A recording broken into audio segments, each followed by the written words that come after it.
Medina Shehi, and welcome to another super special episode of The Dish. This show is so good, it should be considered a crime. The government should say, hey Medina, you're under arrest for hosting such an amazing show. Then I could host a new show called Tyler Perry Presents Medina Goes to Jail. I've been waiting my entire life to make that joke. I feel at peace now. Anyway, here are our top stories. Roy Thomas, the creator of the original Iron Fist comics, has spoken out against allegations that making a white superhero do martial arts is whitewashing. He said he has little patience for critics of his work. He also said, and I quote, "Don't these people have something better to do than worry about the fact that Iron Fist isn't Oriental or whatever word?" That is seriously the exact quote he gave. Here's a tip, Roy. If you want to seem sensitive to the Asian community, maybe don't refer to them as Oriental or whatever word. Anyway, Roy Thomas said some more stuff, but no one was able to hear him with his foot so far in his mouth. I just found out that Dan Aykroyd and Carrie Fisher used to be engaged. Isn't that weird? I can see it, but it also makes sense that it didn't work out. Dan probably wore too many fedoras or something. I don't like fedoras. Anyway, pretty cool, right? Ed Sheeran got some new tattoos, and man, they look weird. I get it that he looks like a hobbit and needs to do something to make himself look sexy and edgy, but is dumping watercolor paint all over yourself the answer? To be clear, I love tattoos. Tattoos are rad. My ex-husband has Medina tattooed across his elbow, which I think is kind of weird, but it also looks aesthetically pleasing. But Ed Sheeran's tattoos look weird. Get better tattoos, Ed. Hit me up. Tom Cruise allegedly rides in a bulletproof car because he feels persecuted for his Scientology beliefs. This, of course, is only temporary. Once Tom gives the church enough money, I'm sure Zini will grant him special alien psychic powers that let him stop bullets like in The Matrix. I'm sorry for that joke. I actually am a non-practicing Scientologist on my father's side. No offense to the good people in the Scientology community. Oh, and the GOP wasn't able to repeal Obamacare. The ACA stays. This isn't pop culture news, but we keep talking about depressing, terrible things Trump has done, so I just thought it was nice that we can still get a win sometimes. This super special episode of The Dish just so happens to be our last of the season. I know, I'm pretty heartbroken myself. I mean, at least we were able to talk about some positive political stuff during it, right? That, like, never happens. It's a season finale miracle. We'll be right back with some more pop culture news after this commercial break. Lauren, what are you doing? I'm getting ready to host Good Morning Emerson, of course. Good Morning Emerson? What's that? It's the best morning show ever that's on Tuesday and Thursday at 9 a.m. Wow, how can I work on this? Yeah, let's get going.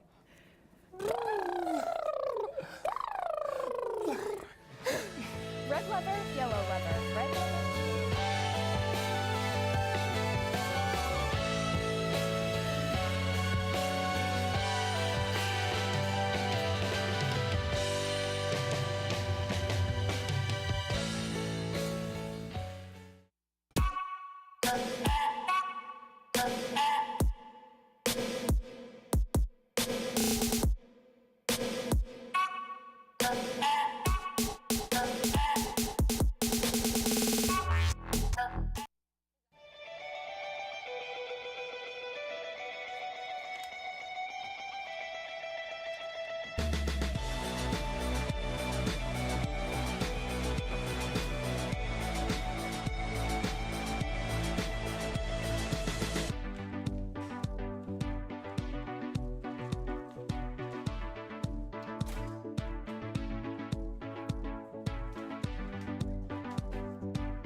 Welcome back to The Dish. Oh, who was I just texting, you may ask? Well, surprise, surprise, the Dwayne "The Rock" Johnson got back after last episode. He's a pretty great guy, just saying.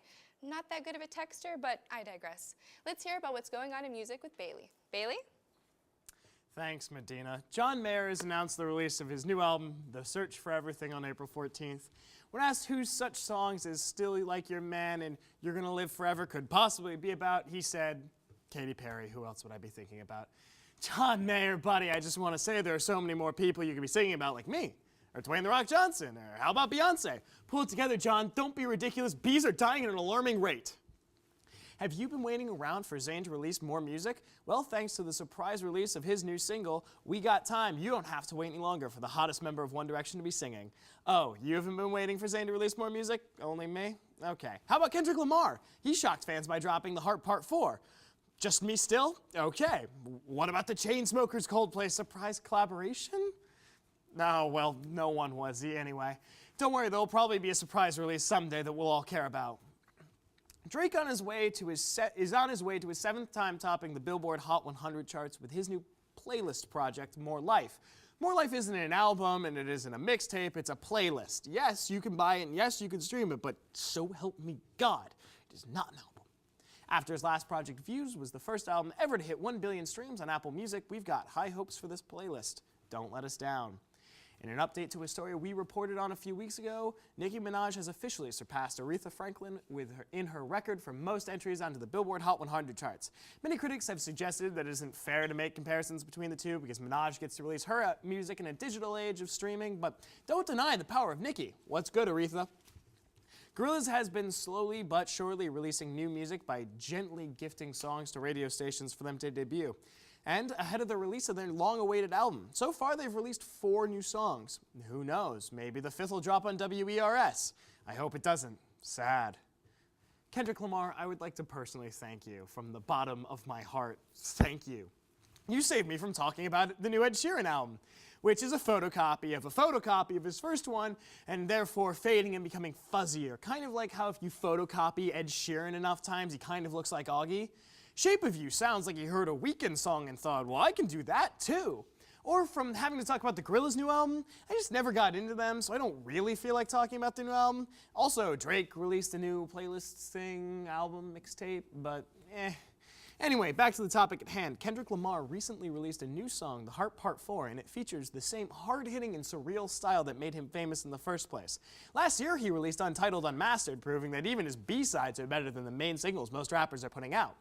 Now, the song disses Trump, calling him a chump, which caused it to trend immediately, and also the fact that it's a really good song by a really famous artist caused it to trend almost immediately. The single is the cuts that make it so distinctly Kendrick, adding spoken word dialogue, jazz interludes, and other similar things that will break the flow of the song, make it fresh and exciting to listen to.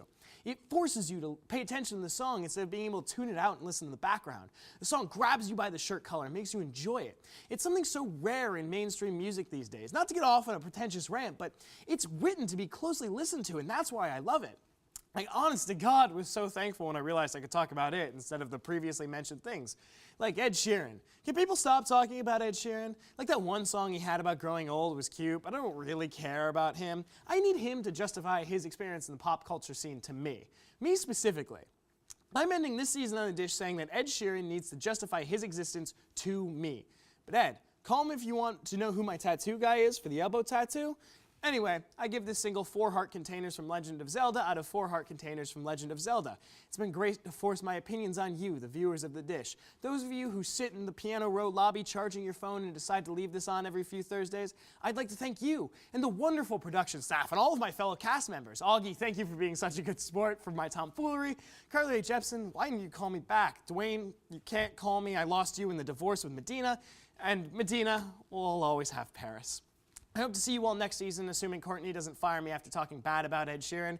Good night, everybody. Oh, and Lexi, we don't really make fun of each other, but you're really cool too. Thanks, Bailey. Me and Dwayne are actually happier together. Honestly, this is all because of Carly Rae Jepsen. You know that. Don't forget that. The best idea to talk about smack it's not the best idea to talk about smack about Ed Sheeran because considering one of our executive producers is a huge fan, but hey, who knows? Maybe he'll still get hired for next season. Maybe. Anyway, I'm in the mood to hear some movie news. Augie, what do you have for us this week? Thanks, Medina. The new Power Rangers movie just received a high age restriction in its release in Russia. The ratings went from ages 16 plus to ages 18 plus, meaning only audiences 18 over are allowed to even see the film, which means I can't see it. It is presumed the rating has been changed because of the LGBTQ superhero in the film, since Russia bans fascist ideology. Some were surprised by this reaction by Russian officials, considering a sex tape of Putin and Trump was released just this afternoon. Disney's live-action remake of Beauty and the Beast is on track to become the most successful movie musical ever. It brought in an international box office sale of $350 million. So this leads to the one question on everyone's mind. Does this mean Frozen is officially out? Will Elsa stop taking over the theme parks, stores, promotions, merchandising, advertising, box offices, and bumper stickers of the Disney empire? Will millennials win the ultimate nostalgia gift of them all and have Beauty and the Beast make a huge comeback under the Disney regime? Guess we'll have to wait and see. In other Disney news, Colin Farrell is reported to star in the live-action remake of Dumbo, directed by Tim Burton. The film is supposed to combine live-action and CGI elements, just like the recent live-action reboot of The Jungle Book. This being a Tim Burton film, I'm sure we can expect many unique touches. Rumors also speculating that frequent star of Burton films and transformative actor Johnny Depp will take on the role of Dumbo himself. With movie musicals all the rage, Joseph Gordon-Levitt is reported to star and direct in a Universal musical comedy with Channing Tatum called Wingmen. The film will be about two pilots who crash land in Vegas and is being described as a mix between Pitch Perfect and The Book of Mormon. This actually would make perfect sense as the prequel to Tatum's series Magic Mike, since he would land in Vegas, and this would be the start of his stripping career. If they need someone to judge their naked dancing skills, I'm available since the season's over. Brie Larson will play the first female U.S. presidential candidate, Victoria Woodhull, who ran when women didn't even have the right to vote. Larson is known for portraying characters who undergo women's issues, including her Oscar-winning role as a rape and captive victim in the film Room. At this year's awards, she presented the award for Best Actor to Casey Affleck, who has been accused of sexual harassment. So I guess what I'm saying is the film should be titled, Screw You, Affleck. Kong Skull Island is the latest entry in the King Kong series, let's call it. And it is quite possibly the dumbest. And hey, that's actually excellent. King Kong is a story about a giant ape. Skull Island gets that. The focus is on Kong and how he is very big. Simple, but oh so well done. He fights helicopters and looks cool doing it. He fights giant squids and looks cool doing it. This is a movie about looking cool and punching stuff. There's also people in this movie, supposedly. Samuel Jackson knew exactly what kind of movie this was. John Goodman knew what kind of movie this was, and John C. Reilly definitely knew what kind of movie this was. Unfortunately, Tom Hiddleston and Brie Larson did not. They're still trying that old Avengers conflicted stares into the mist thing. This is a movie about we gotta go punch some lizard monsters. We don't have time for your layered performances, you esteemed and accomplished actors. My only complaint is the aggressively average and overly loud score because, guys, blaring mediocrity is Bailey's thing. Definitely go see it if you want to see a cool movie. Definitely skip if you want to see absolutely anything else. That's right. This episode, you're getting a 2-for-1. Why? Because Beauty and the Beast so thoroughly bored me that I could not in good conscience pay for my ticket. It's the exact same as the cartoon, except slightly worse. While watching, you'll remember the scene that they're doing, well up with nostalgia, and then let down by their version. Oh wow, be our guest, I remember that. And then once they're done with it, you're left knowing, yeah, the cartoon was better. But Augie, you say, they added some stuff. Yes, they did, loyal viewer. And also, no, they didn't. They added a scene where they explicitly say how Belle's mom died. Why would we care? We all know she died. It's a Disney movie. Disney loves killing parents more than... Wow, I almost made that joke. Oh my God. Anyway, the advertising also made a big deal out of LeFou being openly gay in the film. Open is a stretch. He still calls Gaston his friend, but he does dance on screen with the man for about 1.5 seconds. And that's it. Honestly, the subtext was there in the original. But here we are. And that's all there is to say about Beauty and the Beast, because they really added nothing, just a process line, paint-by-numbers remake that was made because, I don't know, Emma Watson's the new nerdy girl A-lister, and they figured they messed up, but not already having Portland do it. It really is just a worthless movie that will leave audiences cold and unaffected. It'll take up a theater spot, probably make some money, but in 2 years, maybe less, we won't even think about it. Just a worthless blip in time. And now back to our really, really important show that will last forever. Right? Right? Back to you, Medina. Thanks, Augie. I despise you and everything you choose to be. Beauty and the Beast was a cinematic masterpiece, and you'll never have a neck as incredibly thick as Gaston's. We'll be back right after this commercial break. Hi, I'm Aaron Kinigsberg, host of EIV's The Dish. Tune in every Friday for your chance to see what kind of bow tie I pulled out of my closet today.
Maggie, did you print out the scripts yet? No, that was your job. Maggie, oh my God, I do it every week. No, I told but- you this but- is the one but we I talked didn't about want this. responsibility. Okay, I need to pick my wedgie. Oh my God, look, they got us slushies.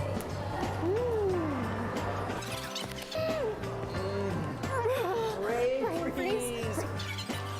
Oh my God, we're here. He's queer. Now get used to it. Come on, give me my mic. Mic me.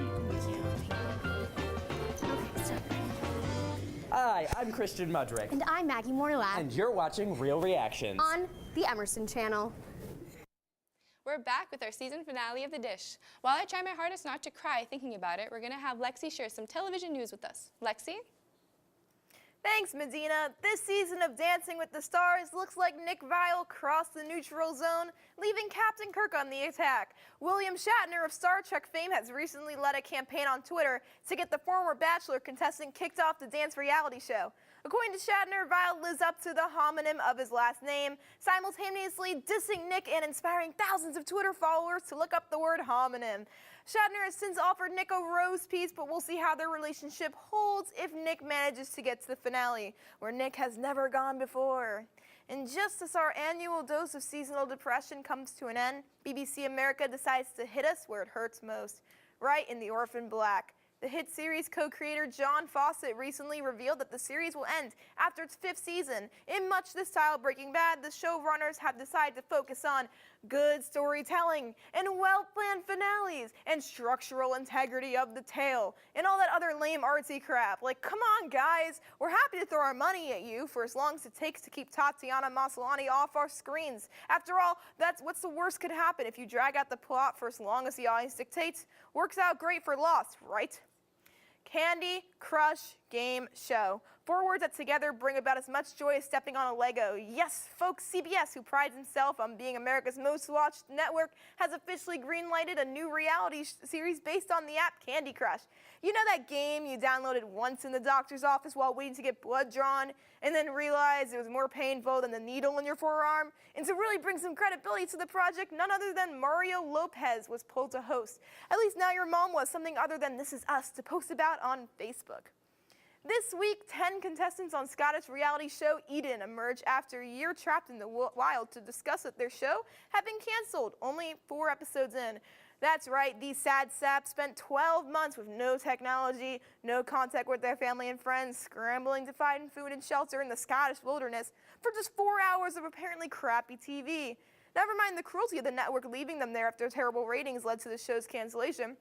These people have been out of the loop since July of 2016. That means they just got slapped in the face with Brexit, Trump, and Carrie Fisher at the same time. Talk about the world's worst menage a trois. Some things in life will never stop sucking. Taxes, cancer, the DH. But once in a while, a pure glimmer of hope emerges to carry us forward till spring break. This month, it's the introduction of Sesame Street's newest Muppet on the block, Julia. Julia is the show's first Muppet with autism, and creators went to extreme lengths to consult with experts to make sure she was portrayed accurately and compassionately. Although she won't officially debut on PBS until April 10th, hype is already building across the nation among anyone with a human soul. I mean, come on, Congress, look into these soulful Muppet eyes and try to defund PBS. Just try. This week, I watched the season 9 premiere of RuPaul's Drag Race. The show follows 13 different drag queens as they compete to become America's next drag superstar. The queens go through a number of challenges, acting, sewing, and doing makeovers on non-drag queens in order to win a cash prize of $100,000. As a first-time viewer of the program, I was a bit confused because I thought the whole premiere would be showgirls playing Mario Kart, but boy, was I wrong, but pleasantly surprised. This season's cast is all across the board. We've got Trinity Taylor, a 31-year-old pageant queen who's more silicone than person, and the audience quickly learns that she has a history of another contestant, Eureka, since the two of them have competed in pageants with one another. And when they first see each other, they exchange pleasantries while foaming at their mouth. Their politeness is quite frankly faker than Trinity's 100% pure silicone ass. And Eureka quickly becomes the mean queen of the season as she comments on each girl's appearance. Her shadiest remark is towards James Mansfield, a comedy queen who enters the room with a puppet version of herself.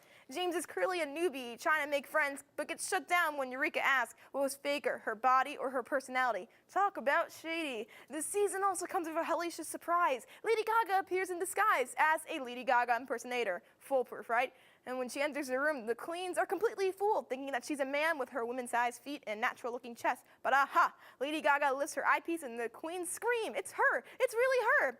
RuPaul walks in after, clearly annoyed at the fact that Lady Gaga has upstaged him. Maybe not the best idea to follow up Lady Gaga. That's like watching The Dish and having Augie come on before Bailey. If they were both wildly popular gay icons. Wait, did that happen in this episode? Are they wildly popular gay icons?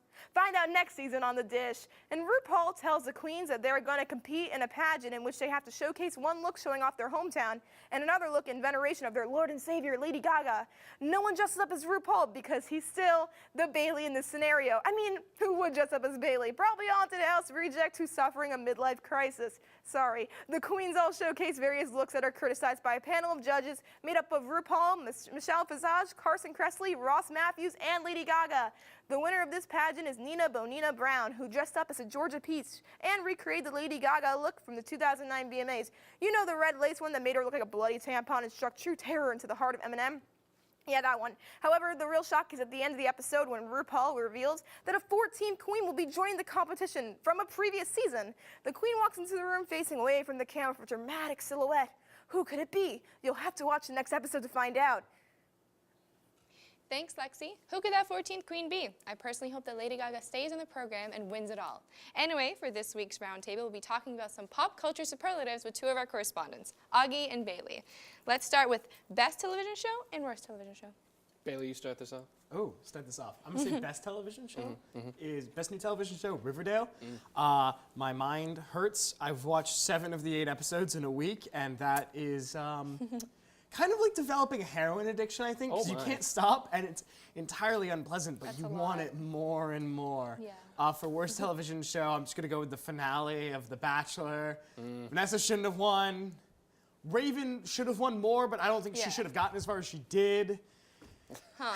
Talk through the pain. Corinne should have won the show. The fact that they got rid of Corinne is bonkers and bogus, and Nick Viall is vile, as William Shatner put it. Yeah. William Shatner, true poet. Best television show, Young Pope. Just Young Pope. It's the Pope that's young. How could you mess it up? You can't, and they didn't. Jude Law is having so much fun as the Pope. Jude Law's not that young, though. Oh, he's young for a Pope. I mean, usually popes are like, Emperor Palpatine. Emperor Palpatine, if you will. Emperor Palpatine. I like that. I like that a lot. But yeah, he's young Pope. He has fun. He smokes a lot of cigarets, but she didn't. Maybe popes do that. I don't know. Did he go to Emerson? Yeah. Oh, I think he did. Yeah. Oh, that makes sense. It's a really weird show. Worst TV show, probably Iron Fist. It's just really boring, and the martial arts in a martial arts show being bad is kind of. A friend of mine shared a quote. If you wanted from the Social Network, if you wanted Justin Timberlake's character to do kung fu, then watch The Iron Fist. Yeah, that's not a very good sell, and but accurately describes the show. Yeah, and thank God for that creator to put out that quote, so I don't have to actually watch the entirety of season 1. I can just be like, oh, okay, let's stop here. He's a racist piece of garbage. Yeah, it's kind of like, okay, we're good. Saved me a lot of time, so thank you, racist piece of garbage, whatever your name is. Yeah, I tend to never watch The Bachelor, but my roommate, who's my best friend, made me watch it, and honestly, he's so gross, that guy. What's his name again? Nick? Nick Viall. And this is his face. Thank you. You got that? Whoa. Tell me a tragic backstory. My family went through genocide. Okay. All right. That's how he looks at everyone. That's amazing. It's so sad. But honestly, Vanessa villain. seems to be also, so I think they're good for each other. I mean, she works with special needs kids, but she seems, I know, but she seems her so horrible as a person. All right. Best movie and worst movie? Get Out, because it was just excellent. Key and Peele, top of their game, but it's mostly Peele. And then worst movie, Dog's Purpose. It's a 2-hour Facebook video, and I really hate Facebook videos. Also, it was undone by a Facebook video, which is the cruel irony of that movie. But God, that movie was just bad. It's just a bunch of dogs dying. Who wants to watch that? That's so sad. My best and worst movies? Yeah. Logan and Bye Bye Men. Bye Bye Man. What was the point of the bye-bye It's man? so bad. What are the noises that? The train? The train. You hear a train, and then he goes, wah, wah, wah, and then he's there. That's the worst thing And I've he's ever got heard. the world's worst CGI hellhound. That's even Can I better. say hellhound on the air? Yeah, sure. Why Well, not? you just did. Yeah. Twice. So believe it. I loved Beauty and the Beast. Hey, good for you. It's okay. Beyond And guest. She's an ass. No, his voice was much worse than that. Beyond. you're just jealous about You are the Gaston. chosen Next. I have a wonderfully thick neck. It's Not like Gaston. Gaston. Anyway, You are the chosen one. How could you betray me? It's ridiculous. I loved it, but whatever. And I love La La Land, but I did not like the casting for it. I feel like they should have been more talented. Ryan Gosling, America's Oh, Heartthrob. I love, but yeah. you Everyone know. loves Ryan Gosling, America's Yeah. Heartthrob. Exactly. Best album, worst album. Rihanna's anti-worst album, Ed Sheeran, because you made an Ed Sheeran joke and it hurt my feelings. Okay, best album, worst album. I'm gonna go with Carly Rae Jepsen's B-sides, which were almost as good as Emotion, the best album of summer 2015. And worst album, gonna have to throw it to Ed Sheeran as well. Shout out to Ed Sheeran. Mm-hmm. I tend to listen to Bosnian music predominantly. Are you so, Bosnian? You didn't know that? I just, That okay. was a joke. That was a joke, audience. It was a joke. She talks about it a lot. This is awkward. Anyway, but because I don't listen to it, I do love Beyonce, and I love Lemonade, so that's like my best album it's going to be for a very long time. And worst album, I just think, well, she didn't come out with anything new, but I think Selena Gomez makes the worst music out there, and I think she's very untalented, so that's that. Roast her, Medina, roast her. You know? Album that you didn't think you were going to like, but you did. I want you to answer that first because I need to think Jeez. about that. Album that snuck up on me. Can I say Carly Rae Jepsen's album Emotion? Because I didn't expect You to came like in it. expecting to love it. You didn't expect to love it this much. No, like when it was like, oh great, Carly Rae Jepsen released a new album, and then everyone I loved started talking about it. I'm like, I guess I'll try it out, and then my life was changed. Even though we're kind of divorced, you told me that you wanted to tell me something. I would actually. What's going I was on? wondering if you would remarry me. I know you've got Dwayne, but I think I'm a better texter than him. He So hasn't would you take texted me me back? back in like 3 days. Marriage you is take me mostly back? texting. It's 90% texting. Well, we're going to be doing a lot of shows together still, so yeah. Yes! We'll still be together. This has nothing to do with albums. No one was talking to you. From all of us here at The Dish, we thank you from the bottom of our hearts for watching this season with us. It honestly wasn't the easiest season. What with our first writers' meeting having to be switched around because fecal water was coming from the ceiling, or trying to coordinate everyone's schedule so we can meet to work on each episode, which, believe me, was difficult. But it was an incredible season to work on, and I couldn't be happier to work on it. Special thanks to Natalie, Sammy, and Courtney for all that they do for us, and to our 2 head writers, Arlene and Nathaniel. Without you guys, I don't have anything to say. No, literally, they wrote what I'm saying right now. Hopefully with this season's shenanigans, we won't be canceled. Please? Anyway, thank you again for a wonderful season, and good night.